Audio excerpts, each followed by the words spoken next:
Hello नमस्कार दोस्तों, स्वागत करता हूं आपका मेरे YouTube channel Rohit Kumar study for job में। दोस्तों, बहुत सारे लोगों का कमेंट आ रहा था कि जॉइनिंग लेटर के जो फॉर्म है उनको किस तरीके से भरना है, आप इस पर एक सेपरेट वीडियो बना दीजिए सर। तो मैंने उसी टॉपिक पर अब ये वीडियो बनाई है। अभी इसमें हम आगे जानेंगे क्या होगा इसमें खास, और किस तरीके से आपको एक एक फॉर्म को बिना गलती के एकदम सटीक तरीके से भरना है, वो सारी बात मैं आपको यहाँ पर बताने वाला हूँ। तो दोस्तों, आप जितने भी candidate railway group D northern railway Delhi zone से हैं, वो सभी के सभी चैनल को सब्सक्राइब कर लीजिएगा, क्योंकि नॉर्दर्न रेलवे दिल्ली जोन की पल पल की अपडेट मैं आपको प्रोवाइड कराता रहता हूँ। साथ ही हमारा एक टेलीग्राम ग्रुप भी है मेरे दोस्तों। इस टेलीग्राम ग्रुप को आप ज़रूर ज्वाइन कर लीजिएगा, क्योंकि इस टेलीग्राम ग्रुप की खास बात क्या है कि इसमें सारे के सारे कैंडिडेट रेलवे ग्रुप डी वाले हैं और दिल्ली जोन वाले हैं, सारे के सारे कैंडिडेट। तो टेलीग्राम का लिंक आपको इस वीडियो के डिस्क्रिप्शन में मिल जाएगा। चाहो तो आप RK स्टडी फॉर जॉब के नाम से ही सर्च भी कर सकते हो टेलीग्राम को। चलिए, तो दोस्तों एक खास बात और है इस वीडियो में, मैं आपको बता देता हूँ। मैं इसमें सारे फॉर्म की वीडियो बनाने वाला हूँ कंप्लीट, लेकिन यहाँ पर मैंने क्या, एक साथ बनाने में वीडियो काफ़ी ज़्यादा लंबी हो जाती है, जिसमें मुझे भी दिक्कत आती है और आप लोगों को भी बोरियत फील होने लगती है। तो मैंने इसको कई पार्ट में बनाने की कोशिश कर रहा हूँ। तो अभी ये फर्स्ट पार्ट आप देख रहे हैं, थंबनेल पर आपको लिखा हुआ मिल जाएगा फर्स्ट पार्ट। ठीक है, इस तरीके से आप पार्ट्स में वीडियो को देखिएगा तो आपको सब में अलग अलग चीज़ें मिलेंगी। अभी फर्स्ट पार्ट में मैं जो बताने वाला हूँ, अटेस्टेशन जो फॉर्म है उसके बारे में मैं आपको बताऊंगा किस तरीके से आपको कंप्लीट उसको फिल करना है बिना गलती के। ठीक है, तो चलिए सबसे पहले हम आज देखेंगे कौन सा फॉर्म। अच्छा, ये पांचों के पांचों डिवीज़न के लिए सेम आपको मिलेगा, और पांचों डिवीज़न में आपको, आपका दिल्ली डिवीज़न हो, चाहे आपका फिरोजपुर डिवीज़न हो, अंबाला डिवीज़न हो, लखनऊ डिवीज़न हो, ठीक है, इन पांचों के पांचों डिवीज़न में आपको ये सेम मिलेगा और आपको ये सेम तरीके से ही फिल करना होगा। ठीक है, तो चलिए, ये है आपका अटेस्टेशन फॉर्म। अटेस्टेशन फॉर्म आप यहाँ से चेक कर लेंगे, ये रहा, इस तरीके का आपको देखने को मिलेगा अटेस्टेशन फॉर्म। ठीक है जी, तो अटेस्टेशन फॉर्म में आपको आज ये यहाँ तक होता है, इसको 5 पेज तक का है ये। इस 5 पेज तक अटेस्टेशन फॉर्म को फिल करना आपको आज मैं बताने वाला हूँ, एकदम सटीक तरीके से बिना गलती के। ठीक है, अटेस्टेशन फॉर्म को आप ऐसे भी पहचान सकते हैं, एनेक्चर 1 लिखा हुआ मिलेगा इस पर आपको। ठीक है, न्यू परफॉर्मा एनेक्चर 1।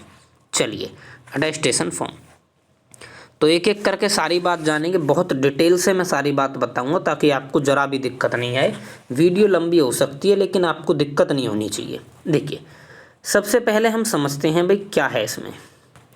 तो ये 3 आपको वार्निंग दी गई हैं।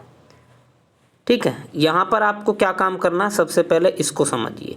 ये वाला जो कॉलम है, इसमें आपको अपना 5 सेंटीमीटर से 7 सेंटीमीटर अप्रॉक्स का है, यानी एग्जैक्ट ना हो तो भी चलेगा, एक पासपोर्ट साइज फ़ोटो आपको यहाँ पर चिपकाना है। ठीक है जी, ये काम हो गया पहला। अब यहाँ पर ये 3 यहाँ पर गाइडलाइन लिखी हुई हैं। इन तीनों गाइडलाइन में आपको पढ़ने की ज़रूरत हालांकि है नहीं, आप चाहो तो पढ़ भी सकते हो, बाकी मैं आपको समझा देता हूँ क्या कहना चाह रहे हैं। इन तीनों में यही कह रहे हैं कि आप जो जानकारी दे रहे हो वो गलत नहीं होनी चाहिए। अगर वो गलत पाई जाती है तो कैंडिडेट को अनफिट कर दिया जाएगा बाद में। दूसरी लाइन में कह रहे हैं कि अगर आपको कभी अरेस्ट किया गया हो, कोई आपके ऊपर केस चला हो, कोई मुकदमा चलाया गया हो, ठीक है ना, ये सारी बातें कही गई हैं। कैसा ही भी कोई भी मुकदमे से रिलेटेड अगर बात पाई जाती है तो उस केस में भी आपको रिजेक्ट कर दिया जाएगा। ठीक है, तीसरे नंबर पर क्या कहा गया है कि आपके द्वारा जो इन्फॉर्मेशन दी गई हैं, जितनी भी इन्फॉर्मेशन है वो एकदम एक्यूरेट, करेक्ट और सही होनी चाहिए। ठीक है, अन्यथा बाद में आपको जितनी भी आप सर्विस करेंगे उसी सर्विस पर रोककर आपको टर्मिनेट कर दिया जाएगा।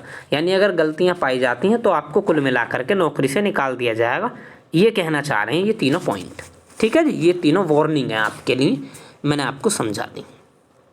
अब यहाँ से स्टार्ट होता हमारा फॉर्म भरने का मैटर। ठीक, समझते हैं यहाँ से अब इसमें हमें क्या क्या करना होगा। तो देखिए यहाँ से स्टार्ट हुआ आपका फॉर्म भरने का मैटर।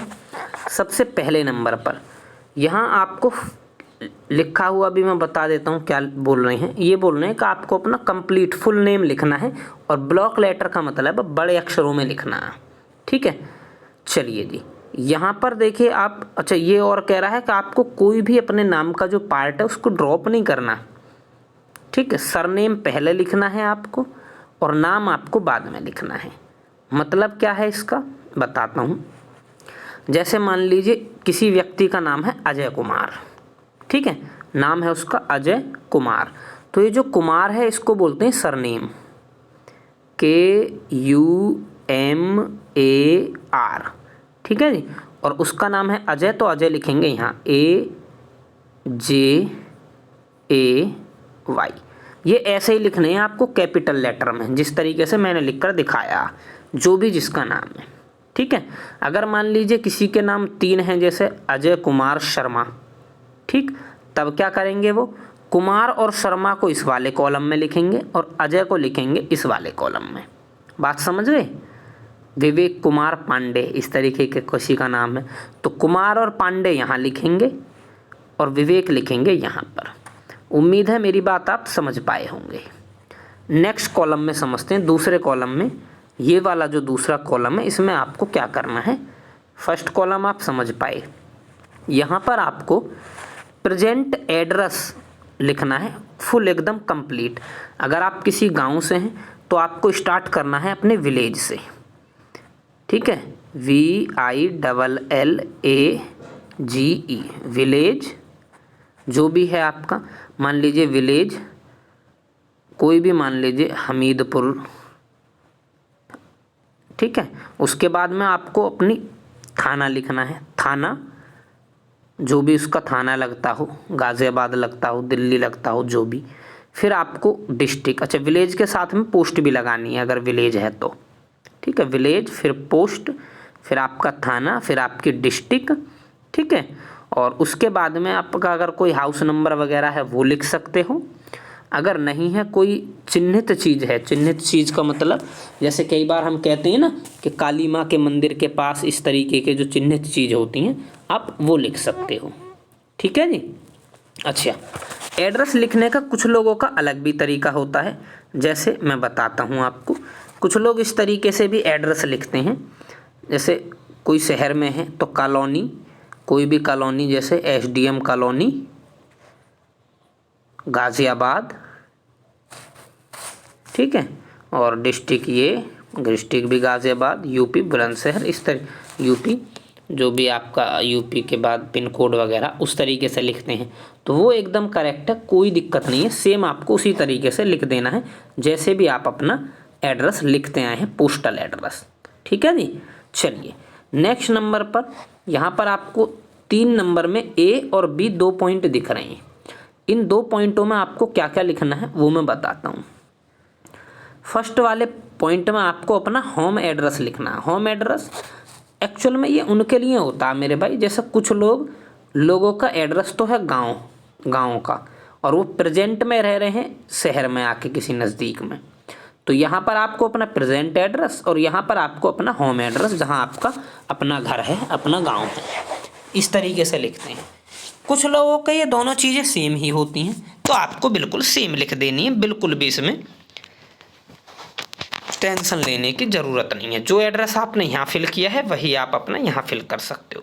अगर किसी के 2 एड्रेस हैं, किसी का प्रेजेंट अलग और ओल्ड अलग होता है, तो वो ओल्ड वाला यहाँ लिख देना, प्रेजेंट वाला ऊपर लिख देना। उम्मीद है आप समझ पाए। चलिए अब इस वाले कॉलम में क्या लिखना है आपको। If originally a resident of Pakistan the address in that country and the date of migrant to Indian union. ये कह रहे हैं जिसका ओरिजिनल रेजिडेंस पाकिस्तान था और वो पाकिस्तान से बाद में भारत आकर रहने लगे, तो ये उनको अपना एड्रेस के बारे में लिखना है। बाकी मुझे लगता है मोस्टली यहाँ पर इसको खाली छोड़ना है, क्योंकि आप लोगों का तो रेजिडेंस इंडिया ही होगा। अगर किसी का पाकिस्तानी रेजिडेंस था यानी पहले पाकिस्तान के निवासी थे तो उस सिचुएशन में आपको इसको फिल करना है, अन्यथा नहीं। ठीक है जी। चलिए आगे बढ़ते हैं। फर्स्ट पेज कंप्लीट, 5 पेज हैं इसके टोटल। फर्स्ट पेज कंप्लीट हो गया। अब सेकंड पेज की मैं बात कर लेता हूँ। सेकंड पेज में ये आपसे कह रहा है particular of palace with periods of residence. ठीक है, where you have resist for more than 1 year. यदि आप मेरे भाई ऐसा हुआ है कि आपके साथ आप एक से ज़्यादा स्टेट में रहे हों, एक से ज़्यादा स्टेट में या फिर आप कंट्री अलग अलग कंट्रीज़ में आप रहे हों, तो उस कैटेगरी में आपको क्या करना है, आपको ये लिखना है कब से और कब तक और किस इलाके यानी किस राज्य में या किस सिटी या किस कंट्री में आप रहे, वो बात आपको यहाँ पर लिख देनी है। ठीक है जी।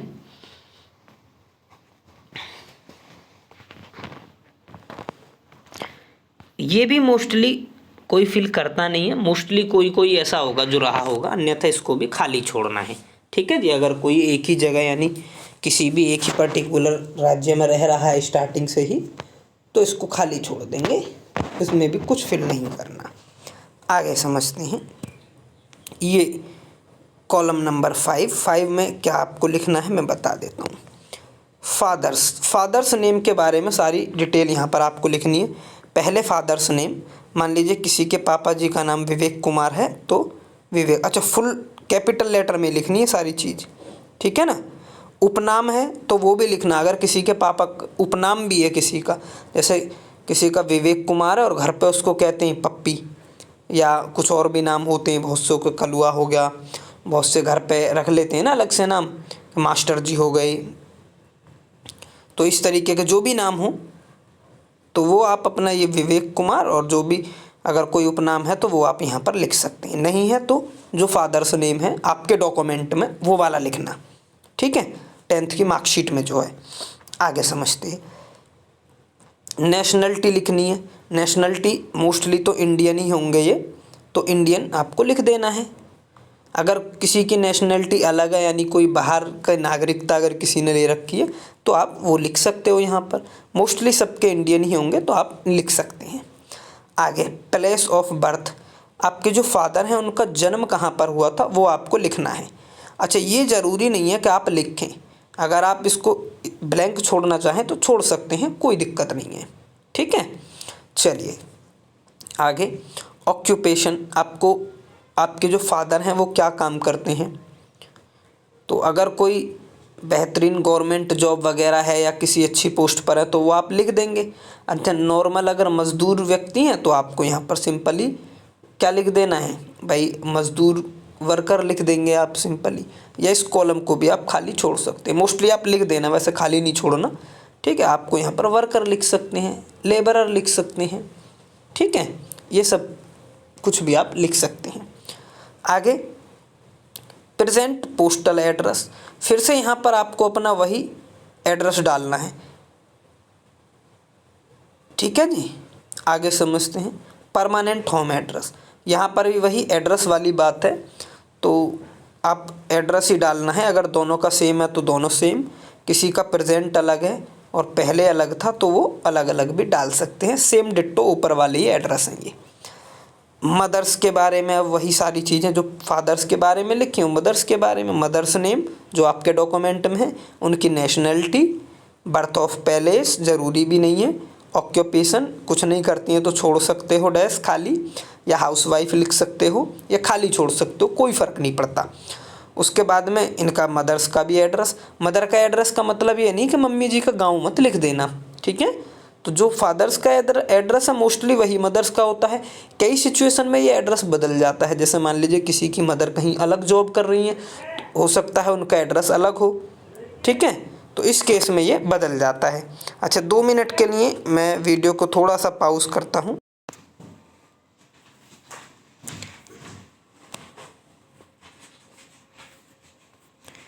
हाँ जी, तो मैंने आपको बताए 2 कॉलम में कंप्लीट हो गए थे। इसके अलावा आप समझेंगे वाइफ या हस्बैंड, अगर कोई महिला है और वो शादीशुदा है तो अपने हस्बैंड का नाम डालेंगे। अगर कोई पुरुष है वो शादीशुदा हैं तो अपनी वाइफ का नाम यहाँ पर डालेंगे। उनकी नेशनैलिटी, प्लेस ऑफ बर्थ, कुछ वर्क करते हैं तो वर्क डालना है, अन्यथा डैश छोड़ देना है। इसमें एड्रेस, अच्छा एड्रेस अगर सबका सेम है तो बार बार फिल नहीं करना, आपको ये पता होगा ना, हम लगाते आए हैं 2 इन्वर्टेड कोमास की तरह, तो ये आपको डाल देना है उद्धरण चिन्ह। चलो, और नहीं है अगर किसी की शादी वगैरह नहीं हुई है तो इसको खाली छोड़ देना है, कुछ नहीं करना। ब्रदर, अब नेक्स्ट कॉलम में आपको ब्रदर फिल करनी है। अगर किसी का एक ब्रदर है तो एक ब्रदर के बारे में ही, 2 ब्रदर हैं, 3 हैं, 4 हैं, जितने भी हैं तो उन सब के नाम आपको मेंशन कर देने हैं स्मॉल करके। एक है तो एक का, समझ रहे हैं मेरी बात। बाकी वही उनकी नेशनैलिटी, ठीक है, उनका प्लेस ऑफ बर्थ जो भी, और उनका ऑक्यूपाइड जो भी बिजनेस वगैरह है उसका, या नौकरी जो भी चीज़ है, उनका एड्रेस, ख़त्म। ऐसे सिस्टर वाले कॉलम में सिस्टर का नाम, अगर एक से ज़्यादा सिस्टर हैं तो उन सभी के नाम छोटा छोटा करके कैपिटल लेटर में ही लिखने हैं, ठीक है जी। तो ये कंप्लीट हो गया ये वाला कॉलम भी। चलिए आगे समझते हैं पॉइंट नंबर 5A का। Information to be furnished with regard to sons and daughters in case they studying living in a foreign country। इस कॉलम में आपको तब फिल करना है अगर आपका पुत्र या फिर आपकी पुत्री, आपकी जिसकी नौकरी लग रही है उसकी बात कर रहा हूँ, उनका पुत्र या फिर उसकी पुत्री अगर विदेश में पढ़ रही हैं या विदेश में रह रहे हैं तो उसका डाटा मेंशन करना है आपको, और नहीं है ऐसा केस तो आपको ये खाली छोड़ देना है। अब अगर हैं तो क्या क्या भरना है, उनका नाम, उनकी नेशनैलिटी, और उनका जहाँ डोमिसाइल है वो भी लिखना है। अगर डोमिसाइल अलग हो गया है क्योंकि अलग रह रहे होंगे तो हो सकता है नेशनैलिटी ले रही हो। उसके अलावा बर्थ ऑफ पैलेस, जन्म स्थान, जिस कंट्री में वो पढ़ रही हैं या रह रही हैं उस कंट्री का नाम, और कब से रह रहे हैं या कब से पढ़ रहे हैं वो वाली चीज़ यहाँ। नहीं है तो खाली छोड़ देंगे। आगे समझते हैं पॉइंट नंबर 6। पॉइंट नंबर 6 में आपको नेशनैलिटी लिखनी है, इंडियन, मोस्टली इंडियन होंगे तो इंडियन, ठीक है, और कैपिटल लेटर में ही लिखना है सब कुछ। Date of birth, date of birth में बहुत लोगों को ये होगा किस तरीके से लिखें। सिंपली आप लिख सकते हैं, जैसे किसी की होती है 16/4, अच्छा यहाँ पर आपको ये डैश का यूज़ करना, 16/4 जो भी हो, 1992 या जो भी हो वो भी आप लिख सकते हैं। ये दूसरा तरीका क्या हो सकता है, 16 अप्रैल 1992, ठीक है। तो दोनों ही तरीके से आप लिख सकते हैं, कोई दिक्कत इसमें नहीं है। बी पॉइंट में प्रेजेंट एज, उसके हिसाब से आज तक की आपकी जो भी एज बैठ रही हो, किसी की 29 बैठ रही हो 29 लिख देना, 25 बैठ रही हो 25 लिख देना, जो भी एज बैठ रही है वो डायरेक्ट आप लिख देना। एज एट मैट्रिकुलेशन, मैट्रिकुलेशन यानी जब आपने हाई स्कूल पास किया था उस समय आपकी क्या एज थी वो लिख देनी है। मोस्टली 15 साल की उम्र में हाई स्कूल पास करते हैं, 15 या 16 की में। अगर आपने किसी ने ज़्यादा उम्र में किया है तो वो भी आप लिख देना यहाँ पर, ठीक है। वो ईयर नहीं लिखनी, खाली साल लिखनी, कितनी साल में करा। कॉलम नंबर 8 में place of birth, district and state which situated, आपका जो जन्म स्थान है, जन्म स्थान कहाँ है, कौन से ज़िले में है वो, और कौन से राज्य में है। 3 चीज़ लिखनी है, जन्म स्थान का नाम, किस ज़िले में है, किस राज्य में है, बस, ठीक है जी। बी पॉइंट में क्या लिखना है आपको, district and state to which you belong, आप किस डिस्ट्रिक्ट से बिलोंग करते हैं और किस स्टेट से, 2 चीज़ लिखनी है आपको, अपना ज़िला, ठीक है, साथ में अपना स्टेट, जिस भी स्टेट से हो, आंध्र प्रदेश से हो, यूपी से हो, उत्तराखंड से हो, जो भी, ये 2 चीज़ आपको इस लाइन में लिखनी है। 8 के सी में आपको क्या लिखना है, district and state which your father originally belong. आपके फादर जहाँ से बिलोंग करते हैं वो डिस्ट्रिक्ट लिखना है आपको, और आपका स्टेट लिखना है। ये दो चीज़ आपके फादर के बारे में यहाँ पर। 9th नंबर में क्या लिखना है, योर रिलीजन, आपका जो भी धर्म है। आप हिंदू हैं तो हिंदू लिख सकते हैं, मुस्लिम हैं तो मुस्लिम लिख सकते हैं, क्रिश्चियन हैं तो क्रिश्चियन लिख सकते हैं, जो भी आपका धर्म हो, बौद्ध जैन जो भी धर्म हो आपका, वो धर्म आप लिख सकते हैं। नेक्स्ट 9th के बी कॉलम में आपको लिखना है, are you member of a SC and ST, answer yes और नो। अब बस अगर आप SC कैंडिडेट हैं तो यस लिख देंगे, ST कैंडिडेट हैं तो भी यस लिख देंगे, और इनके अलावा अगर कोई और कैंडिडेट हैं तो वो नो लिख देंगे, नो।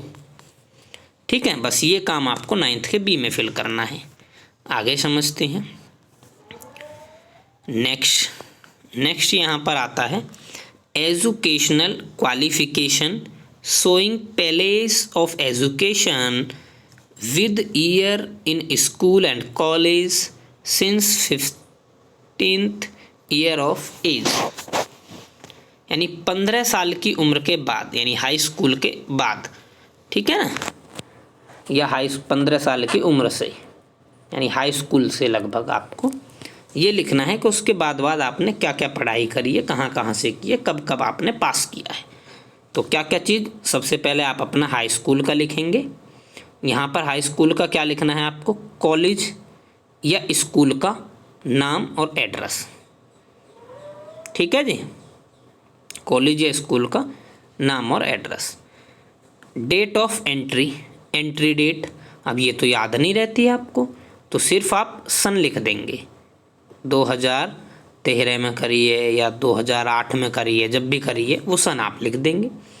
लिविंग डेट, अब ये कंप्लीट कब करा आपने, समझ रहे हैं जी, तो वो लिख देंगे आप, सन ही लिख देंगे, कोई दिक्कत नहीं है कंप्लीट डेट डालने की।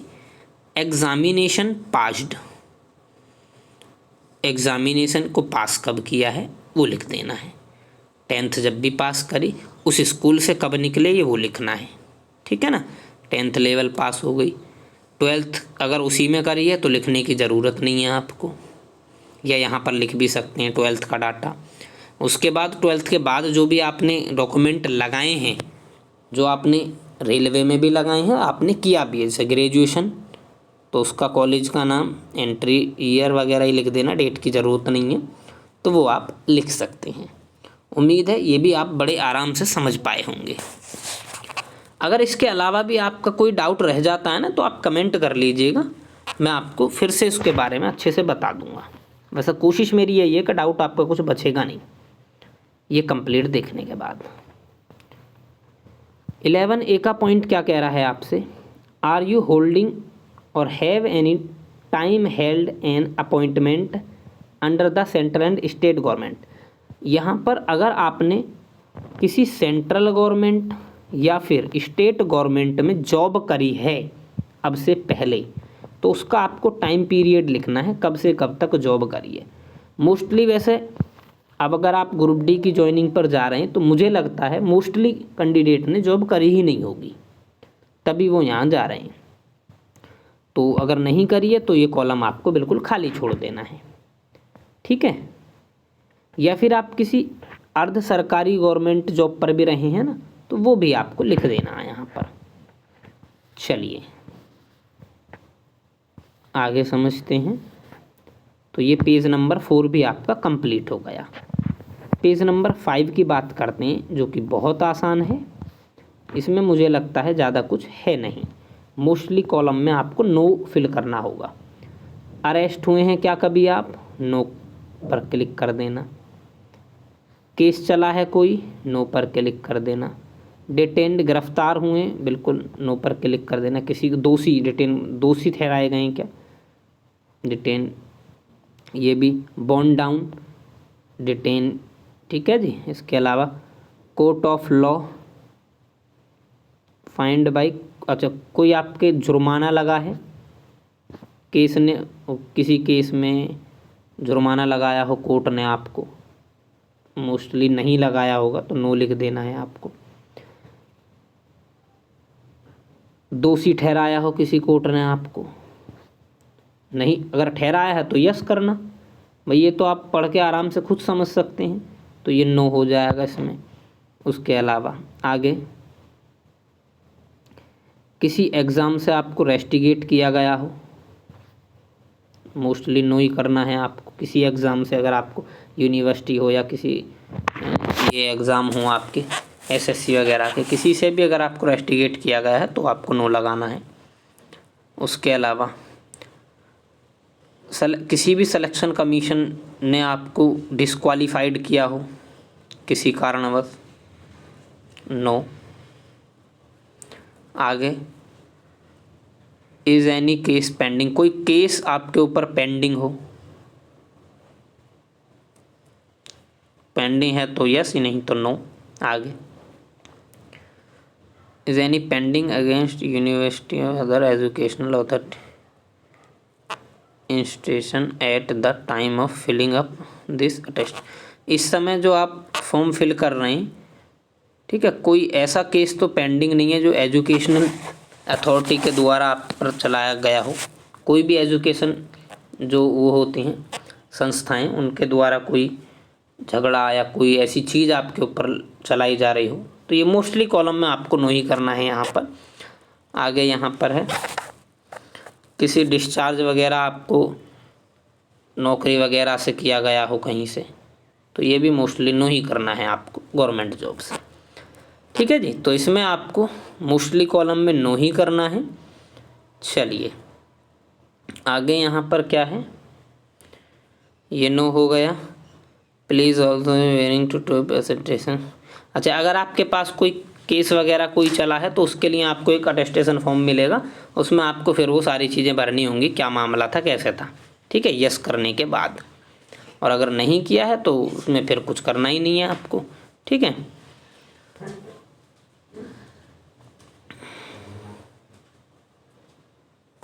और यहाँ पर आपको 2 रेस्पॉन्सिबल पर्सन्स के नाम लिख देने हैं, आपके जो एरिया के आसपास जो आपको जानते हो, आपके एरिया में ही उनके 2 के आपको नाम लिख देने हैं। ठीक है जी, ये पुलिस वेरिफिकेशन के हिसाब से होता है मोस्टली, तो यहाँ पर 2 आपको अपने पड़ोसियों के नाम लिख देने हैं। उसके बाद में यहाँ पर ये एक तरीके का सफस टाइप का हो जाएगा, अपना नाम लिख देना है, जिस डेट में ये फिल कर रहे हैं वो लिख देना है, प्लेस लिख देना है अपना, और इसको लिखने के बाद ही ये 5 पेज का आपका जो अटेस्टेशन फॉर्म है ये एकदम कंप्लीट हो जाता है मेरे दोस्त। थोड़ा सा यही अटेस्टेशन फॉर्म जो है टफ होता है एक तरीके का, मोस्टली इसी में चीज़ें गड़बड़ी होती हैं, तो ये आपका हो गया। इस अटेस्टेशन फॉर्म की पहले ही आप 2 से 3 कॉपी निकलवा लेना, ताकि अगर किसी में गड़बड़ भी हो जाए तो आप इसको फिर से फिल कर सको। ठीक है ना, तो उम्मीद है ये अटेस्टेशन फॉर्म आपको पूरी तरीके से समझ में आ गया होगा। अगर इस बीच मुझसे कोई गलती हुई है तो उसके लिए क्षमा चाहता हूँ मेरे दोस्त। उसके अलावा अगर आपको कोई पॉइंट समझ नहीं आया है तो आप कमेंट कर दीजिएगा पॉइंट नंबर डाल के। इसमें देखो पॉइंट है ना सभी में, 1 point, point number 2, point number 3, इस तरीके से। तो जिस पॉइंट में भी अगर मुझसे कोई गलती हुई है या कुछ छूट गया हो तो आप पॉइंट डाल के उसको कमेंट कर दीजिएगा, मैं उसके बारे में फिर से आपको कोशिश करूँगा अच्छे तरीके से बताने की। दोस्तों वीडियो थोड़ी लंबी बन गई होगी, लेकिन ये आपको बहुत बेहतरीन तरीके से बड़े आराम से मैंने चीज़ें समझाने का प्रयास किया है। तो धन्यवाद मेरे भाइयों।